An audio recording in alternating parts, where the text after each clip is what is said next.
Oui, bonjour. Alors, je vais vous donner une clé d'entrée pour compléter ce qui a été expliqué par mes prédécesseurs et pour préparer le futur. Alors, une clé d'entrée, je résume en un mot, ça va être le pollen. Alors, j'aurais pu prendre d'autres clés d'entrée pour aider la biodiversité dans les années chahutées qui arrivent.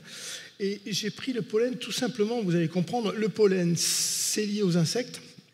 Et les insectes, c'est la base de la pyramide alimentaire et donc, finalement, la grande base sur laquelle toute notre biodiversité animale, en particulier, repose. Donc, c'est bien, s'il y a une clé d'entrée, une des principales, sinon la plus importante. Alors, le constat, je le reprends parce qu'il a été fait par les deux prédécesseurs, mais c'est quand même de ça qu'il faut partir pour parler du futur et des végétaux du futur. Alors, la tradition en bioclimatologie, c'est de dire qu'il y a forcément à un moment donné dans les milieux un équilibre, une adéquation entre le climat, le sol et les peuplements végétaux qui y vivent. C'est vrai en agronomie, on cultive en fonction des sols et des climats, c'est vrai en foresterie, c'est vrai dans tous nos espaces. Adéquation, climat, sol, plantes. Et quand les milieux sont en adéquation, y vivent des animaux, y vit la biodiversité la plus riche possible dans cette adéquation. Ce qui nous arrive actuellement est très simple. Le climat change, l'adéquation est rompue, les peuplements végétaux, tous les peuplements végétaux sont déstabilisés et stressés partout. Du coup, l'adéquation n'est plus ce qu'elle était. Nous sommes en déséquilibre et qui trinque la biodiversité qui vit là au milieu. Conclusion en bas, elle a été citée déjà par l'IPBES. Il faut donc rétablir une adéquation. Ça veut dire agir sur les peuplements végétaux. Et pour justement agir sur ces peuplements végétaux, il faut réfléchir à une palette végétale qui va équilibrer, donner des ressources à la biodiversité et qui peut s'ouvrir, bien entendu, à d'autres espèces venant d'autres zones du monde. Voilà. C'est la conclusion d'un rapport de l'IPBES en 2021 que je vais développer avec les yeux des abeilles, comme on l'a dit au départ. Alors, là aussi, je reprends le constat qu'a fait mon prédécesseur en choisissant parmi les végétaux qui vont subir ce changement climatique en cours, il va y avoir des gagnants et des perdants. Sur notre territoire, il y a des gagnants, des perdants. Les gagnants, vous l'imaginez bien, ce sont les végétaux adaptés au plus chaud et au plus sec. Le grand gagnant, entre autres des gagnants, va être le chêne vert. Je l'ai pris volontairement parce que, pour moi, c'est un arbre emblématique du futur. Vous avez à gauche, c'est une simulation de l'INRAE, vous avez à gauche la présence du chêne vert, largement méditerranéen, avec une présence historique forte sur la côte atlantique jusqu'au Morbihan. Et à droite, vous avez ce qui serait, dans une hypothèse, alors je ne me rappelle plus quel scénario, un scénario assez musclé semble-t-il, ce qui serait la zone de vie potentielle de ce gagnant. Où est-ce qu'il pourrait vivre à l'avenir? Alors, on va, vous voyez, jusqu'à La Hague. Le gagnant, en l'occurrence le chêne vert, c'est un arbre qui, dans les conditions du futur, pourrait se trouver à l'aise parce qu'il va gagner des zones plus chaudes, etc., jusqu'à La Hague. Alors, deux remarques sur la carte. Vous voyez les couleurs. La zone de chalandise actuelle de la Méditerranée, elle est devenue noire. Ça veut dire quoi dans l'esprit des chercheurs qui ont fait cette simulation? Ça veut dire que chez lui, là où il était à l'aise actuellement, il aura du mal à se reproduire. Parce que les glands vont tomber sur des sols trop secs, trop chauds. La plantule va sortir, va ramasser un grand coup de chaleur, est-ce que je sais. Sa régénération naturelle dans le sud de la France est compromise. Première remarque. Deuxième remarque, le bleu là-haut, c'est il pourrait y aller. Mais vous imaginez un chêne vert aller tout seul à La Hague, il n'y avait pas question. Ce que nous dit cette carte, c'est que, avec la machine qui se met en place, nos végétaux vont être sélectionnés Certains vont disparaître ou souffrir. Si on ne les aide pas, ils disparaîtront. C'est le cas du chêne vert chez lui. Et ils pourraient aller à La Hague ou ailleurs, à condition qu'on les y amène. À condition qu'on les y amène. Voilà. Si nous ne faisons rien, la mécanique en place va sélectionner des végétaux et va faire des trous partout. Voilà. C'est ça que ça veut dire. Alors, dans les perdants, je ne vous les liste pas. C'est facile à retrouver. Les forestiers ont fait 70 espèces d'arbres français et ont simulé un peu leur avenir et leur zone de chalandise actuelle et future. C'est très instructif. Ça veut dire quelque chose. Ça veut dire que ne rien faire est fatalement, dans nos paysages, une solution qui va amener des grands trous. Des petits trous, des grands trous. Et si on ne remplace pas les partants par de nouveaux, eh bien, ça sera ce qu'on a dit au départ, le désert végétal en cours de route, de plus en plus marqué du sud vers le nord de la France. Ça, c'est la première chose que je voulais dire. Alors, il me manque entre cette diapositive et celle-là, j'étais stressé, on m'a dit que j'avais peu de temps, donc j'ai supprimé les diapositives, j'en ai supprimé très importantes. Puisque vous ne la voyez pas, vous allez la mémoriser.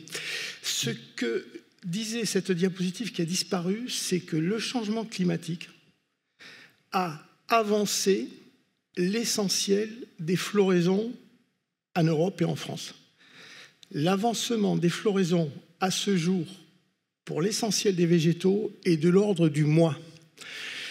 Alors, la diapositive, c'était les dates des vendanges en France. Il y a un critère en France que l'on respecte depuis des siècles, s'il y en a un, c'est la publication des bancs des vendanges autorisant les vendanges dans telle ou telle région.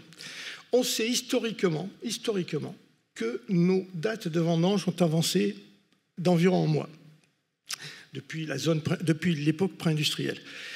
Si les dates des vendanges ont avancé d'environ un mois, c'est tout simplement parce que la floraison de la vigne a avancé d'un mois.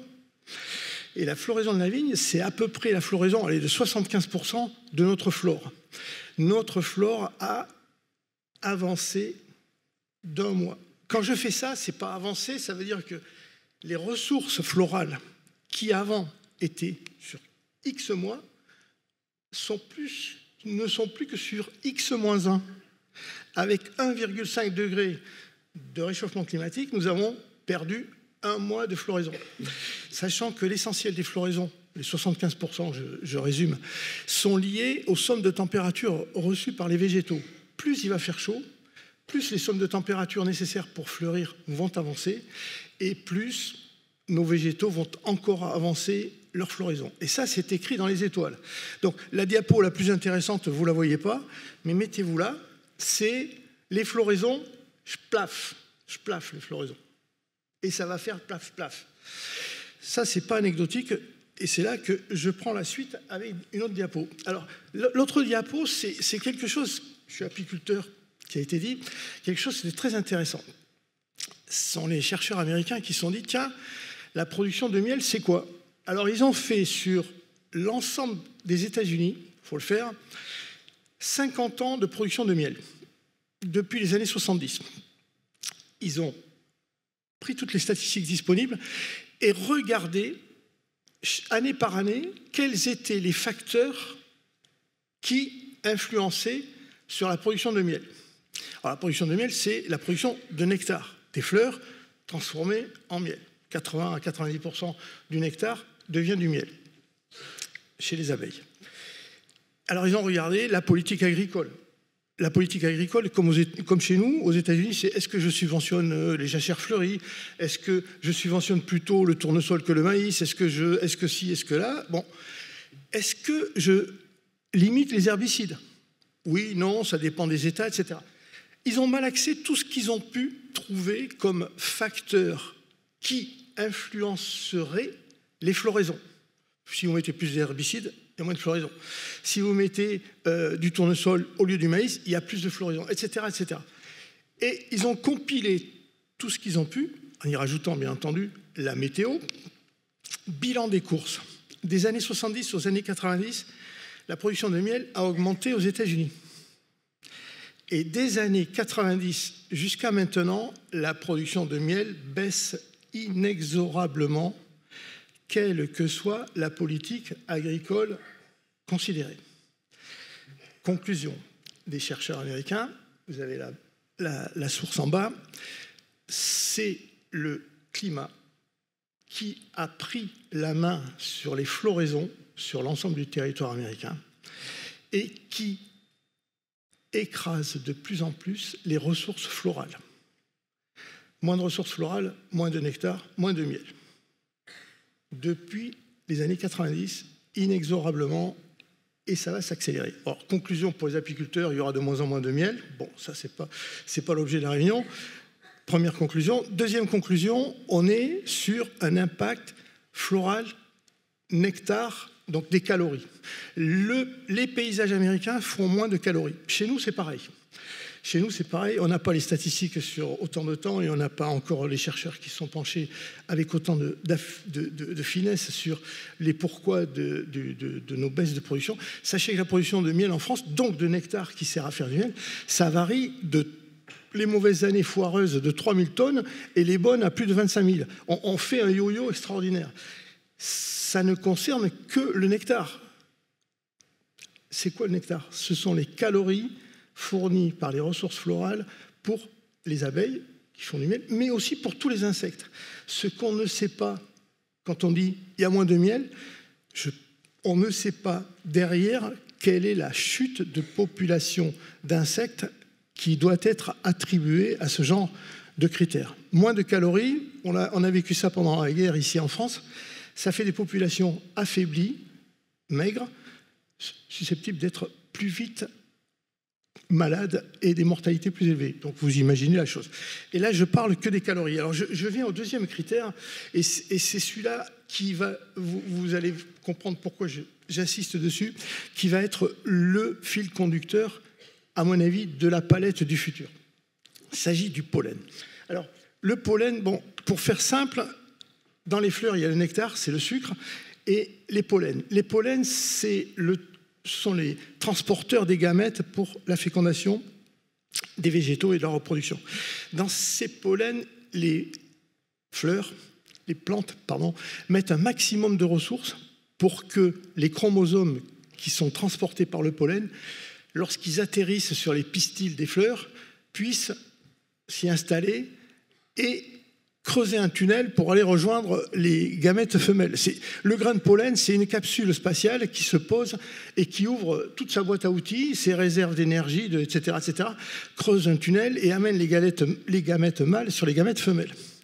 Alors pour creuser, il faut de l'énergie, un programme génétique et du matériel. Ça veut dire que dans un grain de pollen, il y a un concentré de tout ce que les végétaux ont de plus précieux, en l'occurrence des acides aminés et des acides gras. Les pollinisateurs sont simplement des pilleurs de ce qui est intéressant pour eux, acides aminés, acides gras.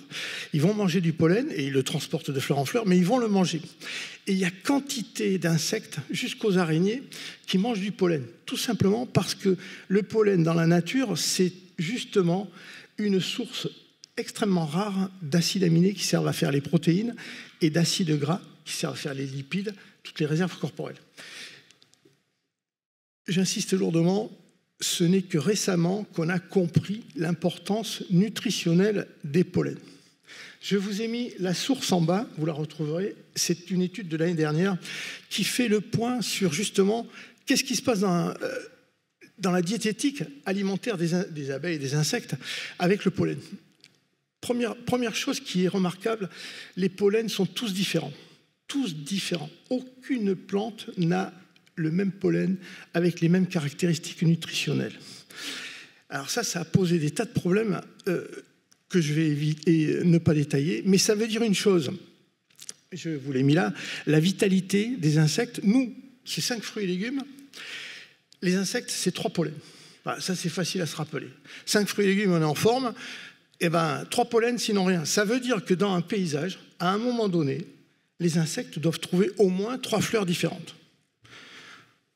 Certains disent 4, etc., soyons pas extrémistes. Ça veut dire quoi? Ça veut dire que la diversité florale est fondamentale pour que dans l'alimentation, les insectes trouvent les acides aminés, les acides gras vitaux qui leur sont nécessaires. Si vous mettez des abeilles dans des espaces agricoles extrêmement, en monoculture, extrêmement déséquilibré en alimentation, vous avez des abeilles malades et des mortalités élevées. Ça, c'est prouvé, net et précis. On le sait pour les abeilles, on commence à le savoir pour les abeilles sauvages, mais pour quantité d'autres insectes, on ne le sait pas, mais on le présuppose. Si vous mangez toujours la même chose, il y a un problème. Deuxième chose qui est apparue, alors là c'est 2017, c'est encore récent, on s'est dit mais pourquoi les animaux, les insectes qui ont besoin de faire du gras, tous les animaux font du gras avant l'hiver. C'est une vieille solution planétaire pour résister aux mauvais coups de l'hiver et à sa longueur, on emmagasine pour lentement mais sûrement survivre. Donc préparer l'hiver, ça veut dire bien manger, faire du gras. L'abeille grasse, elle est en bas à droite. Et on s'est rendu compte, dans les années 2017, que les mortalités très élevées, que l'on ne comprenait pas bien, des abeilles un peu partout sur la planète, étaient liées essentiellement à un facteur alimentaire. Les abeilles ont de plus en plus de difficultés à devenir grasses avant l'hiver. Parce que la nourriture, les flores qui font les abeilles grasses, les insectes qui vont hiverner, sont de plus en plus rares en automne. Les floraisons tardives font les insectes gras qui passent l'hiver. Et c'est pas neutre, les chercheurs de l'INRA ont prouvé que les mal nourris, 60% de survie, les bien nourris, 90%. Donc un facteur alimentaire, en 2017, apparaissait comme capable d'avoir 30% d'impact sur la longévité des insectes, quelque chose d'assez inouï. Je passe les autres détails, ce n'est pas l'objectif. Tout simplement, là, ce que vous arrivez ici à ce qui est enfin très clairement dit, aucune fleur ne fournit la nourriture idéale à un insecte. Chaque insecte a ses préférences alimentaires. Ce que mangent les abeilles n'est pas ce que mangent les bourdons, n'est pas ce que mange le papillon, n'est pas ce que mange, etc., etc. Très compliqué. Ça veut dire, en un seul mot, s'il n'y a pas diversité florale, il y a problème alimentaire grave. Parce que, il ne faut pas l'oublier, quantité d'insectes ne vivent et ne se soignent qu'avec les fleurs. Donc si vous leur enlevez à manger et à se soigner, effectivement, vous aboutissez à ce que l'on observe, la chute de la biodiversité, elle-même liée à la chute des populations d'insectes un peu partout sur la planète. Voilà. L'autre chose qui est importante aussi à savoir, c'est que le réchauffement climatique, il impacte les végétaux. Je vous ai dit que les floraisons claquent. Il change le comportement des animaux. Alors, il y a un détail qui m'amuse toujours, j'ai le temps de le dire. L'année dernière, les ours des Pyrénées n'ont pas hiberné. Il faisait trop doux, et ben les ours en Ariège, ils ont dit tiens, on va pas aller dormir. Ils se sont carapatés. Et alors, ils se sont carapatés, ils se sont baladés parce qu'ils cherchaient à manger. Et donc, ils descendaient dans les villages faire les poubelles. Bon, c'est pas une bonne tactique. C'est pas bon pour leur pub d'aller bouffer les poubelles, mais c'est la réalité. C'est-à-dire que tous les animaux sont aussi impactés par le changement climatique. Alors, ça, c'est pas secondaire. Ça veut dire que tous les insectes aussi le sont. Alors, pour les abeilles, on le sait, les reines qui, en hiver, ne pondaient plus ou attendaient longtemps avant de relancer la ponte, ont des périodes d'absence de ponte de plus en plus courtes. On relance la population très tôt. Si on relance les populations, il faut qu'il y ait de quoi manger, sinon on va à la catastrophe. Alors là, je vous ai mis un exemple qui m'a frappé, c'est celui des bourdons terrestres. Alors les bourdons terrestres, ce sont des insectes qui vivent dans la terre, ils passent l'hiver comme ils peuvent, ils sont engraissés, comme j'ai dit, avant l'hiver, ils sortent, et ce n'est pas des abeilles, ça veut dire qu'ils sortent sans avoir de réserve dans une ruche, etc. Ils sortent, parce qu'ils sont réveillés, il fait doux. Et un bourdon qui sort, il a 3 jours d'autonomie. Il faut qu'il trouve à manger dans les 3 jours. Alors là, on est à Rennes le 14 janvier 2023. Et le bourdon, il s'était réveillé. Alors un bourdon qui se réveille en Bretagne le 14 janvier, c'est un pionnier ou un fou. Alors lui, il était pas fou, parce qu'il était dans le jardin botanique de Rennes, au Tabor. Il s'est réveillé le 14 janvier et coup de bol, coup de bol. Il est tombé sur une fleur, j'en reparlerai tout à l'heure, c'est une Edgeworthia, pour les connaisseurs, qui est fleurie de début janvier jusqu'à mars. Le bourdon, là, que vous voyez, hop, heureux, il a fait son plein de nectar et de pollen, et il a pu faire son cycle et lancer sa population. Alors ça, c'est un peu rigolo, mais sauf que les chercheurs anglais de Oxford, ils disent « Ah oui, mais les bourdons, dans le nord de l'Europe, chez nous c'est vrai aussi, ils ont avancé leur sortie de plus de 10 jours. » Alors, des bourdons qui sortent 10 jours plus tôt qu'avant, pas de problème, il fait doux. Si, il y a un problème, parce que qu'est-ce qu'il y a comme fleur 10 jours plus tôt que la sortie des traditionnels dans nos espaces? Eh bien, il n'y en a plus, ou il n'y en a pas encore, pardon.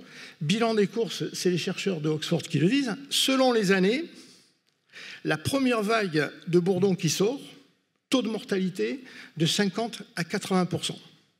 La première vague de bourdons, qui a 3 jours d'autonomie, ils sortent, il n'y a rien à bouffer, circuler au suivant. Ça veut dire quoi ça? Ça veut dire que nos peuplements végétaux ne sont plus en phase avec les besoins de quantité de petites bébêtes qui sont, elles, en phase avec la température qui change. Parce que c'est de ça dont il s'agit. Donc, j'espère ne pas vous avoir trop perdu, pardon. Voilà. Et j'en arrive à mon constat. Celui-là, je le partage avec vous, je le partage avec tout le monde en espérant me tromper. Alors, je vous le fais bref. Si 75% des floraisons qui avant étaient étalées sur environ 5 mois, données conservatrices, sont maintenant sur 4 mois, 75% 5 mois, 75% 4 mois. Règle de 3, nous avons perdu par le seul effet du changement climatique 15% de ressources florales. 15% de ressources florales, ça veut dire quoi? 15% de protéines en moins, 15% de calories, de machin, de trucs, 15% de population en moins. Plaf. Il y a 15% de moins à manger dans les systèmes, c'est 15% de population en moins. Le seul réchauffement climatique et le déphasement qu'il y a eu entre nos floraisons et les besoins de notre biodiversité, c'est 15% de mortalité. Et quand le Muséum d'histoire naturelle dit, allez, grosso modo, la biodiversité en France, c'est 30% de moins. 15%, compactation des floraisons, etc., etc., sur 30%. La moitié de la catastrophe en cours, c'est simpliste, mais je persiste et je signe, c'est dû au manque de floraison. Nos espaces manquent de floraison, vont manquer de plus en plus de floraison. La seule façon que nous avons de rectifier le tir, c'est d'agir sur les peuplements végétaux partout, en ville, à la campagne et partout, et donc de changer la palette qui, petit à petit, doit fleurir dans les trous. Les trous de la raquette, c'est de plus en plus évident tous les étés. La dernière floraison que vous remarquerez dans nos grands arbres, c'est le châtaignier. Fin juin, il a partout sur le territoire fermé ses floraisons. Après le châtaignier, il n'y a plus de grandes floraisons. Il n'y a plus de pluie de pollen, comme ça, si on emploie un mot, sur le territoire français. Tout simplement parce que tous nos végétaux sont maintenant de plus en plus précoces. Voilà.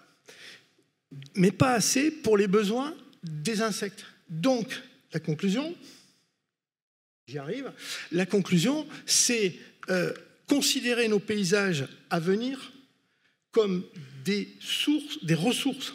Il faut mettre des fleurs quand il n'y en a pas assez, tout l'été jusqu'à l'automne, quand il n'y en a pas encore, très tôt au printemps, voire dans certaines régions de France, plus au sud, y compris en hiver. Nous avons le deal, c'est tout simplement fleurir dans les trous. Et je reviens, 5 fruits et légumes, 3 pollens, fleurir très diversifié. Alors, dans les critères de l'avenir pour la palette, il y en a un que vous devez rajouter à tout ce qui a été dit par mes prédécesseurs, c'est mettre des fleurs, c'est-à-dire mettre du pollen, mettre des pollens. Voilà. Et donc, du coup, et ça c'est un nouveau, excusez-moi, voilà, je vais trop vite. excusez-moi, j'ai dû passer. Voilà, je l'ai mis. Où est-ce que je l'ai mis ça? Je l'ai pas mis. Non. Voilà. Non, je l'ai. Ah ben, je l'ai pas mis. Tant pis pour moi. J'ai encore oublié une autre diapositive. Décidément, c'est grave. Oui, ça veut dire que dans les listes de fleurs et de plantes, pardon, que vous allez retenir à l'avenir, la qualité des pollens devient un critère de choix et de sélection. Il y a, à ma connaissance, une source scientifique assez synthétique. Ça a été fait par la recherche italienne. Ça s'appelle Pollen Atlas, tout attaché, Pollen Atlas. Ils ont essayé de répertorier tout ce qu'on sait, on ne sait pas tout, hélas, sur la qualité des pollens selon les espèces et les variétés. Ça permet, lorsque vous choisissez une palette végétale, de dire, tiens, est-ce que celui-là, c'est mieux que celui-là? S'il a 3 étoiles en matière de pollen, oui, c'est mieux que celui qui n'en a qu'une, etc., etc.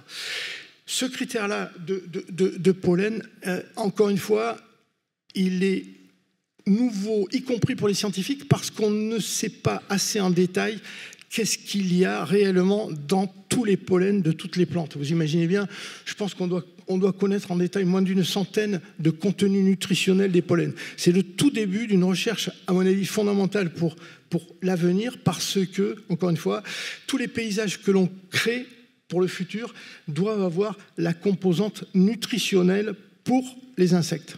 Et la composante nutritionnelle pour les insectes, encore une fois, c'est les pollens, leur diversité et leur qualité. Alors, dans les solutions, mais là, vous aurez d'autres exemples cet après-midi, j'insiste aussi là-dessus, on a sélectionné les végétaux jusqu'à aujourd'hui sur des critères esthétiques, de résilience, etc. Ouais. Et ce qu'il faut rajouter maintenant à l'avenir, c'est une sélection sur d'autres critères. C'est pour ça que j'ai mis les yeux des abeilles. Je vais vous donner quelques exemples, au moins celui-là. C'est un châtaignier. Alors, les châtaigniers, il y en a chez nous, il y en a un, en Amérique, il y en a plusieurs, et en Asie, il y en a une autre quantité. Nos châtaigniers ont été, à la fin du siècle dernier, touchés plutôt par des graves maladies, en particulier l'encre, qui décimaient toutes les châtaigneraies françaises et américaines y compris. Maladies fongiques qui venaient de Chine. On s'est dit, tiens, on va faire le même coup avec les châtaigniers que celui qu'on a fait avec la vigne pour le phylloxéra. On va faire des hybrides. Des pieds hybrides, soit directs, soit pour greffer dessus nos variétés. Donc on s'est mis, dans les années 1880 jusqu'à 1900, à importer de la génétique de châtaigniers de Chine et du Japon. Mollissima, Crenata, Henri et Seguini. Tous ces châtaigniers venus d'Asie ont été hybridés avec les nôtres pour essayer de créer des résistants. On a gagné, en particulier avec Mollissima, le chinois, et Crenata, le japonais. Les autres, dont celui-là, Seguini, il s'est montré sans intérêt. Seguini, il a, regardez, petit arbuste, châtaignier à gauche, là vous l'avez dans son jus. En haut à droite, c'est un châtaignier qui, curieusement, fleurit en continu. Fleurit en continu. Il commence à fleurir au mois de mai et il fleurit sur la pousse. Juin, juillet, août, septembre. Ce brave Seguini fleurit dans les climats doux de l'ouest de la France jusqu'en novembre. Il pousse, il fleurit, il pousse, il fleurit. Regardez, les fleurs à droite vertes, pas ouvertes, blanches, puis fanées. Et regardez le résultat. Le résultat, c'est des châtaignes toutes minuscules qui s'étagent en fonction de la floraison continue. Il a été éliminé par les forestiers parce que non intéressant pour la génétique, et en lui-même, petit arbuste.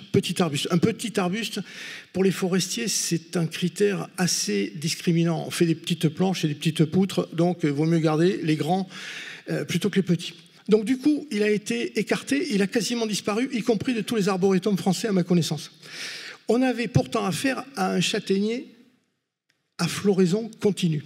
Quand on sait que le pollen de châtaignier est un des meilleurs pollens, qu'une floraison continue, y compris en été, ça assure, parmi les trous estivaux dont j'ai parlé, une manne nectar et pollen.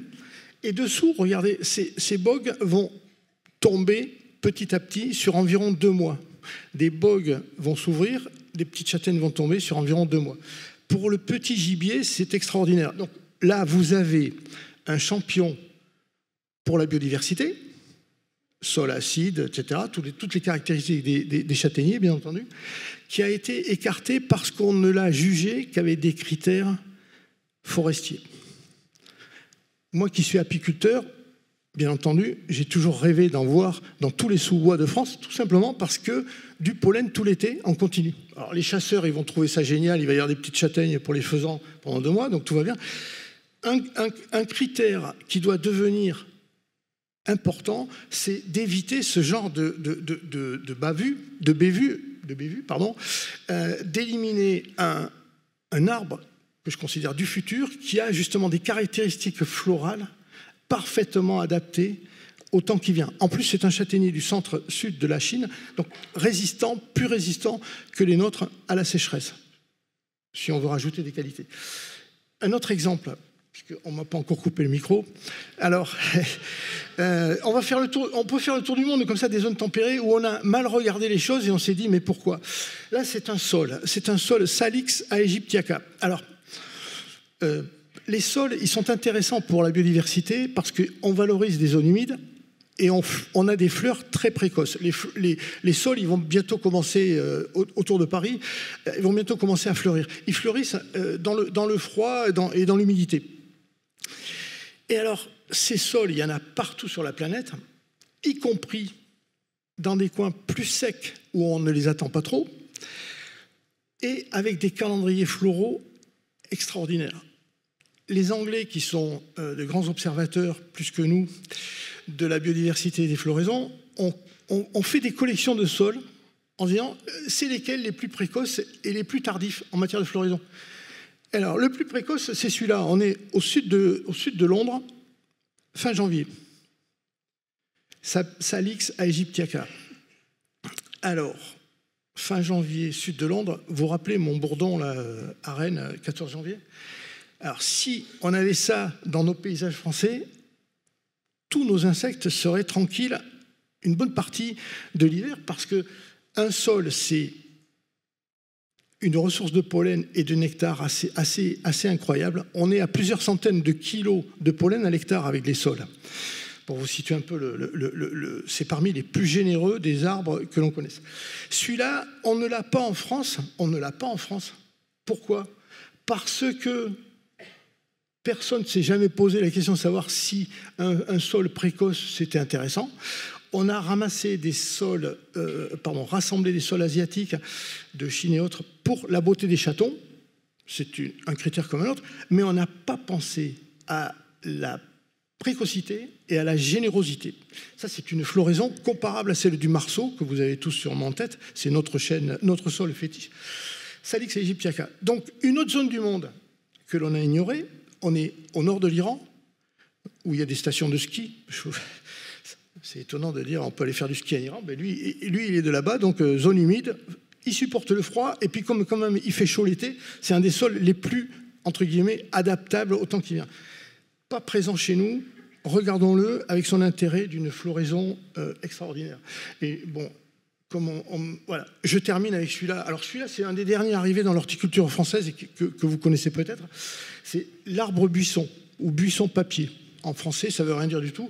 En fait, c'est un arbuste qui fait à peu près 2 mètres au maximum. Son écorce il est très souple et son écorce servait à faire du papier au Japon, papier de qualité. On le pèle et on fait un papier. Moi, ce que je trouve extraordinaire avec ce végétal qui est...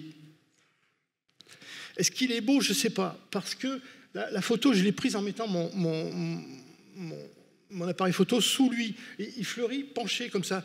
Et il fleurit penché parce que quand on est un arbre du nord de la Chine, un arbuste du nord de la Chine, et qu'on fleurit quand il pleut, il vaut mieux fleurir comme ça que comme ça. Sinon, on remplit le baquet et ça ne sert à rien. Donc, on fait ça, on fleurit en bas.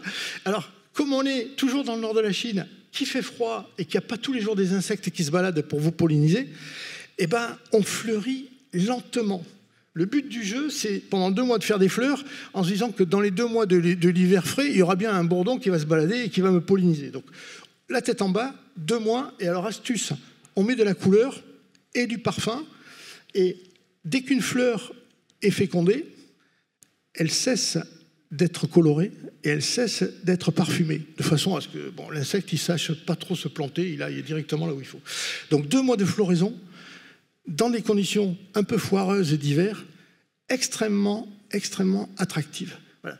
Chine. Alors, vous avez vu, je vous ai mis un Chinois, je vous ai mis un Iranien, j'aurais pu vous mettre un Mexicain, j'avais 20 diapos que j'ai toutes supprimées. Alors, en fait, ce qu'il faut faire, c'est une palette avec du pollen toute l'année, des pollens toute l'année. Et tout simplement, c'est très simple, il faut faire le tour du monde des zones climatiques tempérées où la vigne prospère. La vigne, c'est la plante indicatrice des conditions qui nous arrivent partout sur la planète, non partout sur notre territoire. Vous savez que la vigne monte en Bretagne, est-ce que je sais. Choisissons les plantes des zones où la vigne se plaît et amenons-nous-les chez nous. Merci.